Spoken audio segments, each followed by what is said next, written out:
very good morning to all of you. Thank you, Omics Group, for providing me an opportunity to discuss about my work here. My name is Anjali, and I'm from University of Delhi South Campus, India. I'm pursuing PhD over there, so I'm a PhD scholar.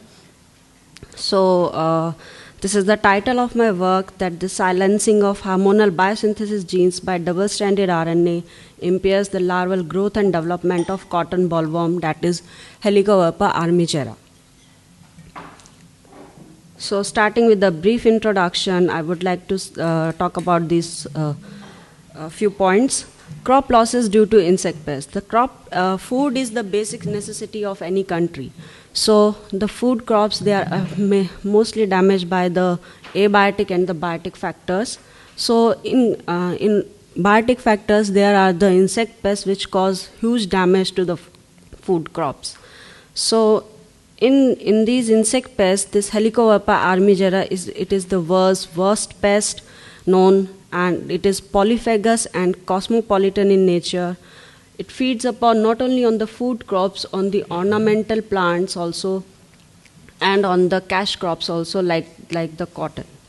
So it infests major crops by feeding on almost all the parts of the plants, like on the fruit, the flowers, and on the leaves. Damage is mostly coupled by the tissue injury, and the wounding leads to the infection by the pathogens also. So, and it considered to be the vector for the various plant pathogens. So there are various methods which help in the control of insect pest. So I'm just taking the main control methods here. Like this is the chemical pesticides, which is very usually used by the people for the control of the insect pest, but it's a short-term strategy which is available to control the insect pest, and it creates a huge problem to the ecosystem also. There are transgenic approaches also, like the novel Bt toxins. You must have heard about the Bt cotton, and the plant defensive proteins, new insecticidal proteins, secondary metabolites, and also the VIP proteins, that is the vegetative insecticidal proteins. So these are the transgenic approaches, but there are certain limitations related to these transgenic approaches, like the development of insect resistance against the Bt proteins. And there is no Bt toxin for the certain insect pests like the aphids. So to control these insect pests, there is novel alternative strategy, that is RNAi, known as RNA interference, which is a sequence-specific defense mechanism highly conserved in all the living organisms. So first, I would like to give a brief intro about the life cycle of Helicoverpa armigera. This is the life cycle of the pest. It starts from the egg. From the adult, it lays about 1,000 to 3,000 eggs, the female lays, and from the egg it goes into the 5 to 7 instars in 15 to 18 days and converted into a full-fledged larval stage. And after this, it converted into the pupa, which remains in the pupal stage for 15 days at least. After 15 days, it's get back to its adult form. And so there are few points related to... Yeah.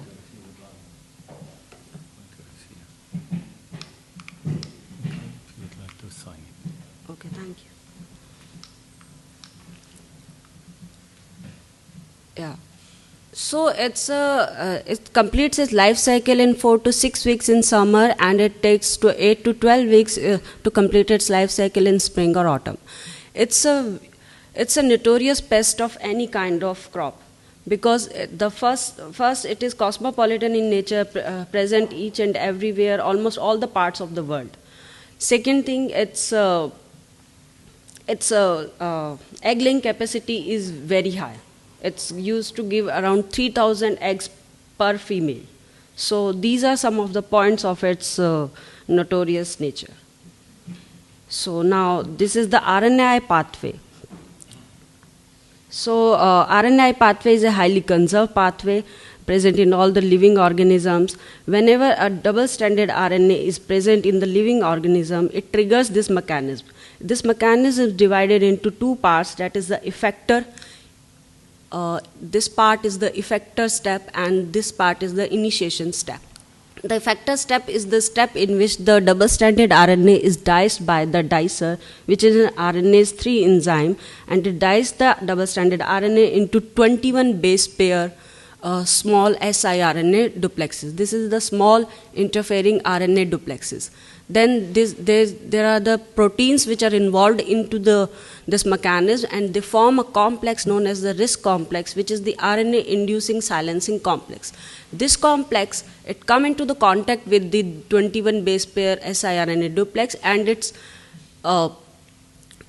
cleaves the sense strand of the siRNA duplex and forms the complex with the antisense strand of the duplex.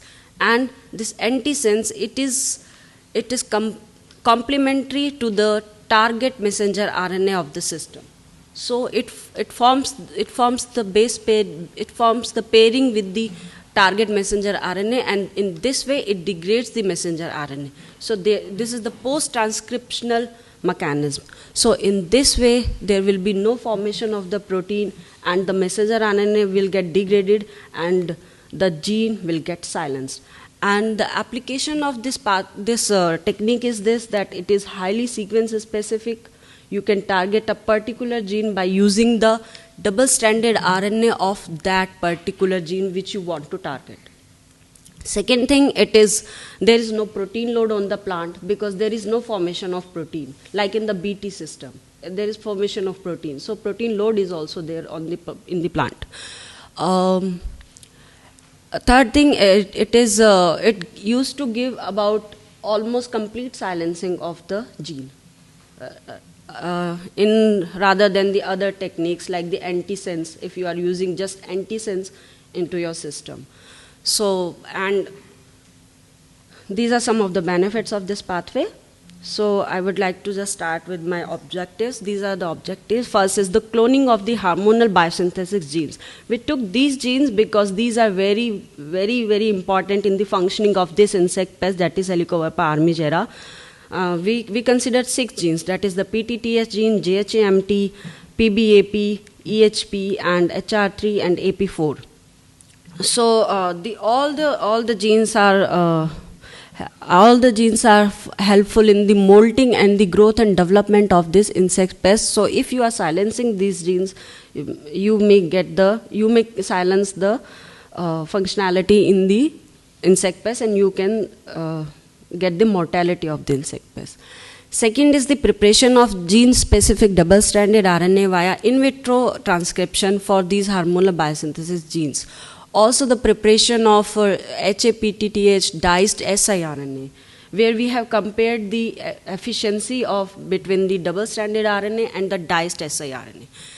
Third is the in vitro double-stranded RNA feeding bioassays to this Helicoverpa armigera via chickpea-based artificial diet. So for this we are having an insectary in our university, in our department, where we used to do these assays, insect assays. And fourth is the study of the larval performance on post-treatment with these gene-specific double-stranded RNA. Then the comparing the silencing efficacy of the double-stranded RNA and the cocktail diced siRNA.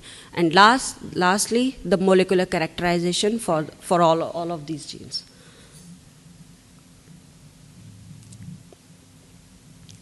So this is the strategy for our experiment. First is the RT-PCR we did to clone the double-stranded RNA. Then we have cloned the genes into the PGMT EZ vector separately, each gene into the PGMT vector. Then we designed the primers for the M13 and M13 reverse primers from the PGMT itself to get the to amplify the T7 and the SP6 promoter, because using these promoters we will able to transcribe the RNA. So then we did the in vitro transcription using it is a kit based procedure. Then annealing of single stranded RNAs was done by heating them at the high temperature at 90 degree for 20 minutes and then cooling them down at the room temperature for 1 hour. And then we got this double stranded RNA. Then we injected this double stranded RNA by pipette only into the artificial diet. And then we release the second instar of the insect onto the artificial diet, and we analyze the loss of function phenotype in, if any, in the larva. So first is the cloning of the different hormonal biosynthetic genes. We designed the primers. We took the around 500 base pair of each gene, and we designed the gene-specific primers for these, and we did the semi-quantitative RT-PCR to amplify different target genes. For this, we isolated the total RNA from the 6 instar of the insect larvae. Then we amplified them and we cloned them into PGMT-EZ vector, and we got them confirmed via digestions and also via automated sequencing. After cloning into PGMT, we did the PCR using the M13 primers, as I told into the strategy, and then we did its in vitro synthesis, in vitro double-stranded RNA synthesis using the kit. So, should I tell the procedure here? Shortly, because you are limited in time. Okay.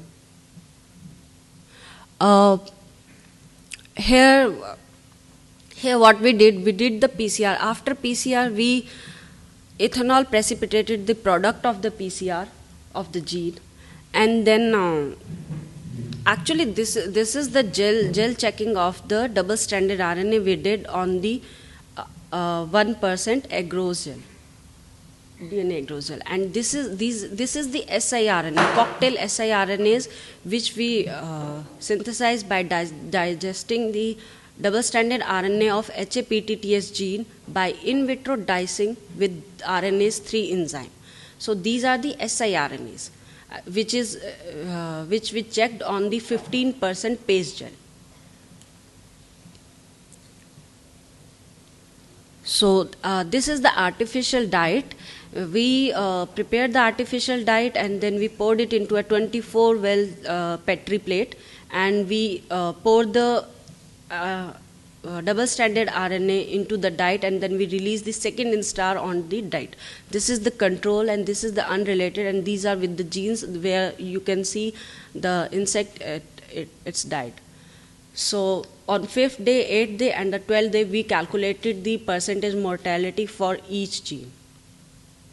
And we took 3 replicates, 3 biological replicates, where we took 30 insect larvae in each set as the technical replicates.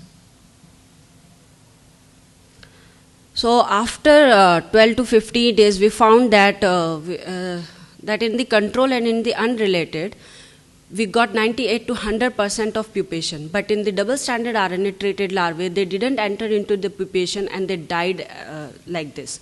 They didn't form any pupae. They just died.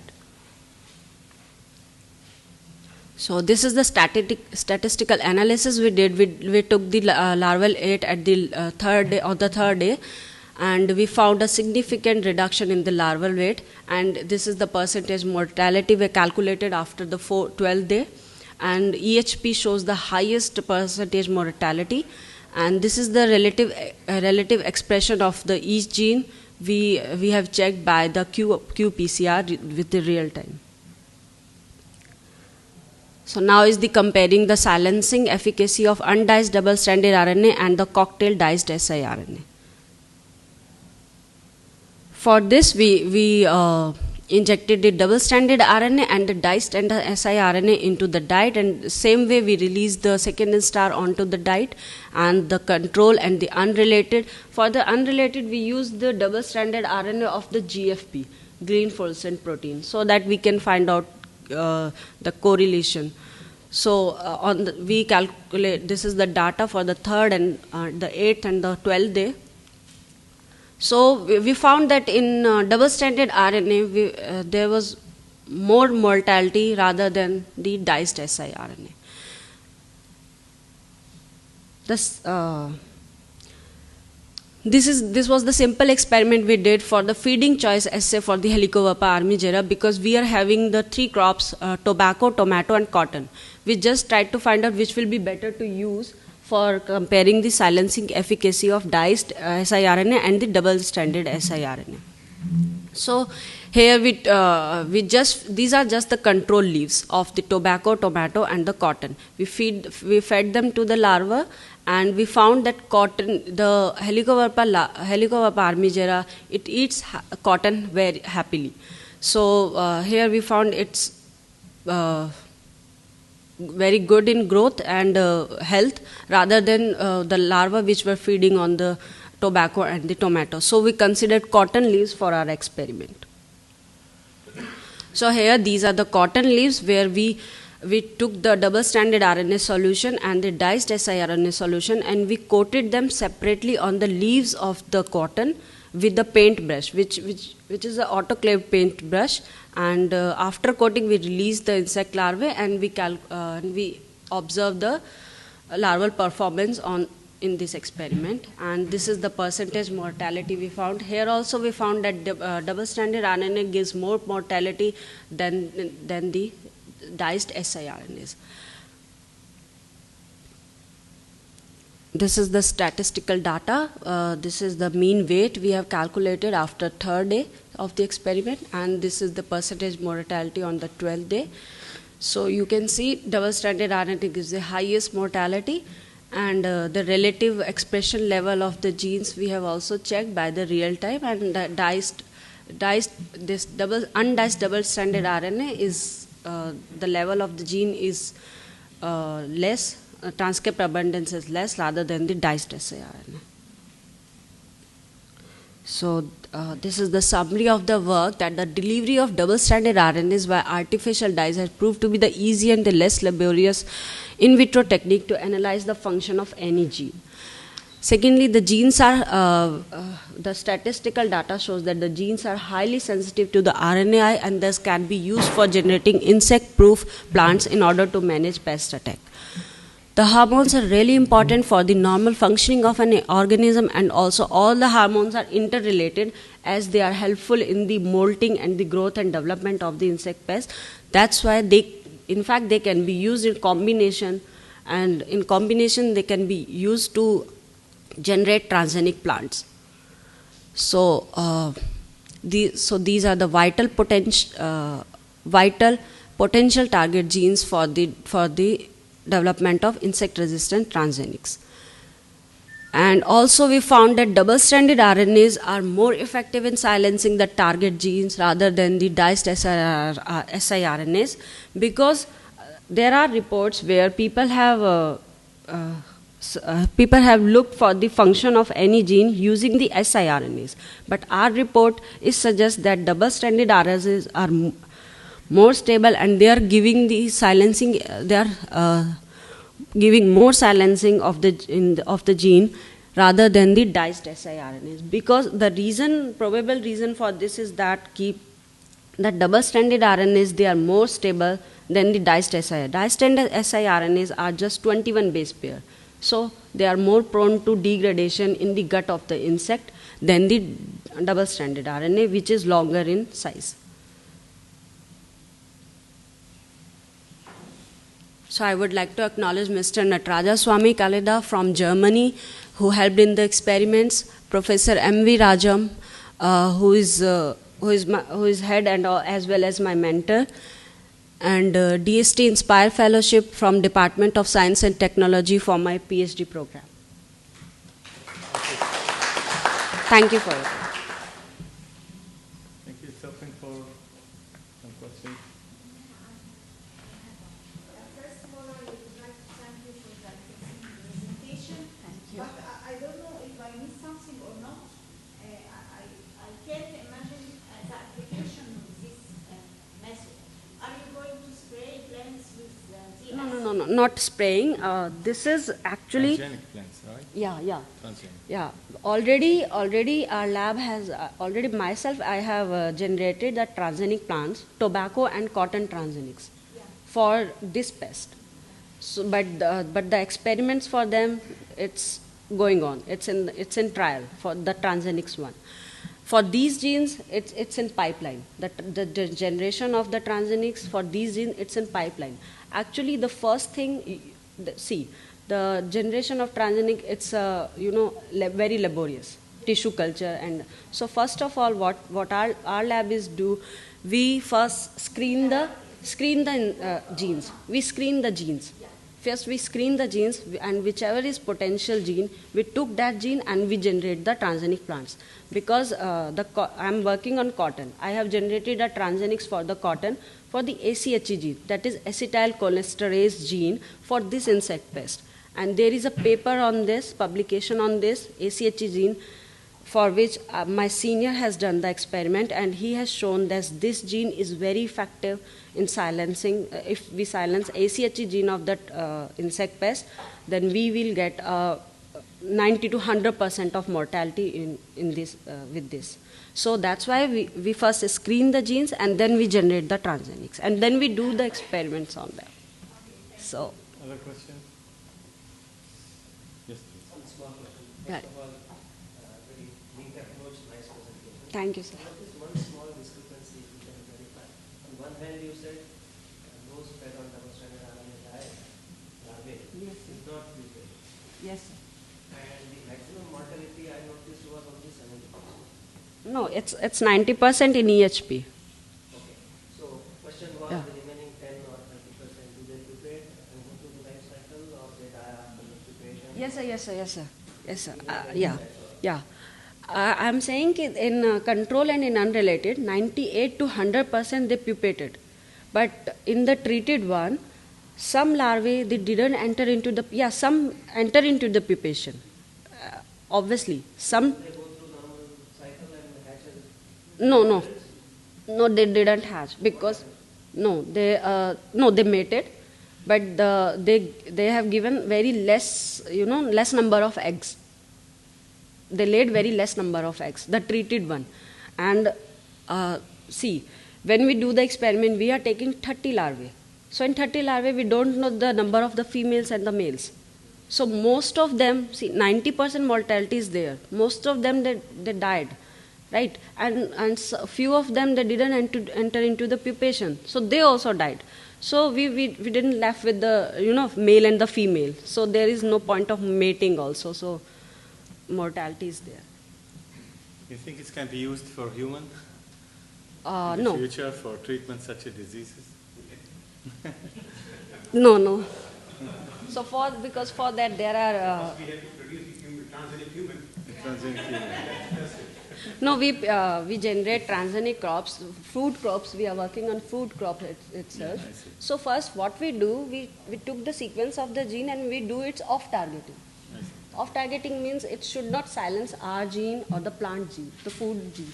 Actually, it's not silencing gene. It's actually inhibit the translation in the translation level, not in the gene transcription. No, but the mechanism, it's Yeah. no, it's knocked down. But here in this technique, it's relatively complete silencing than the other techniques. So that's why we call it silencing. Okay. Any other questions? Yeah. Thank you very much. Thank you again.